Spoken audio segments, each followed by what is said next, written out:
തലസ്ഥാനത്ത് മഴക്കെടുതി രക്ഷാപ്രവർത്തനത്തിനിടെ മരിച്ച രാജേഷിന് വീട് നൽകി നാട്.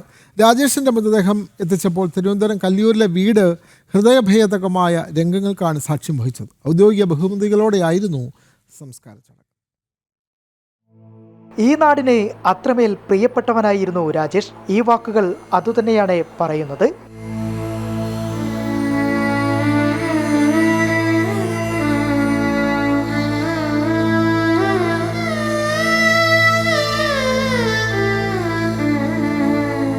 രാവിലെ 11 മണിയോടെയാണ് മൃതദേഹം തിരുവനന്തപുരം കല്ലിയൂരിലെ വീട്ടിലേക്ക് എത്തിച്ചത്. വീടിനോട് ചേർന്നുള്ള കുടുംബാരോഗ്യ കേന്ദ്രത്തിലായിരുന്നു പൊതുദർശനം. അവസാനമായി ഒരിക്കൽ കൂടി വീടിന്റെ സ്നേഹവായ്പിലേക്കും രാജേഷ് ചേക്കേറി. സംസ്ഥാന സർക്കാരിന്റെ ഔദ്യോഗിക ബഹുമതികളോടെയായിരുന്നു സംസ്കാര ചടങ്ങുകൾ.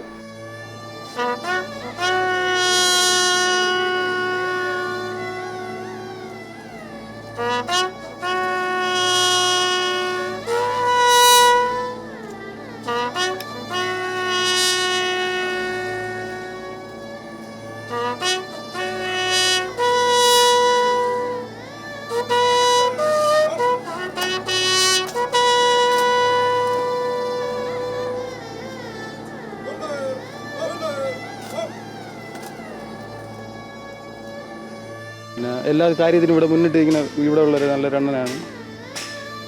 പെട്ടെന്നൊരു ഇങ്ങനെ പോകുമെന്ന് വിചാരിച്ചില്ല, പക്ഷേ രക്ഷപ്പെട്ടു വരുമെന്ന് തന്നെ വിചാരിച്ചത്. നാട്ടിലുള്ള നല്ല സഹായമുണ്ട്, ആളുകൾക്കൊക്കെ നല്ല കാര്യങ്ങൾ കുറച്ചൊക്കെ ചെയ്തിട്ടുണ്ട്, കുറേ കാര്യങ്ങൾ ചെയ്തിട്ടുണ്ട്. ഓക്കെ എല്ലാം ഓക്കെ, എല്ലാ കാര്യത്തിലും ഇവിടെ എന്ത് ഒരാവശ്യം എന്ത് വന്നാലും എല്ലാത്തിലും ആക്റ്റീവാണ്, എല്ലാ കാര്യത്തിലും. നാടിന് തീരാ നഷ്ടമാണ്.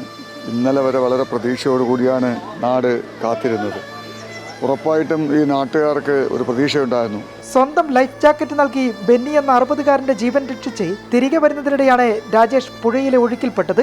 അഡ്വഞ്ചർ ടൂറിസം പരിശീലകനും നീന്തൽ വിദഗ്ധനുമായിരുന്ന രാജേഷ് മുൻപും ദുരന്ത നിവാരണ പ്രവർത്തനങ്ങളിൽ സജീവമായിരുന്നു. 2018 പ്രളയകാലത്തും നിരവധി സഹായ പ്രവർത്തനങ്ങൾക്ക് രാജേഷ് മുന്നിട്ടിറങ്ങിയിരുന്നു.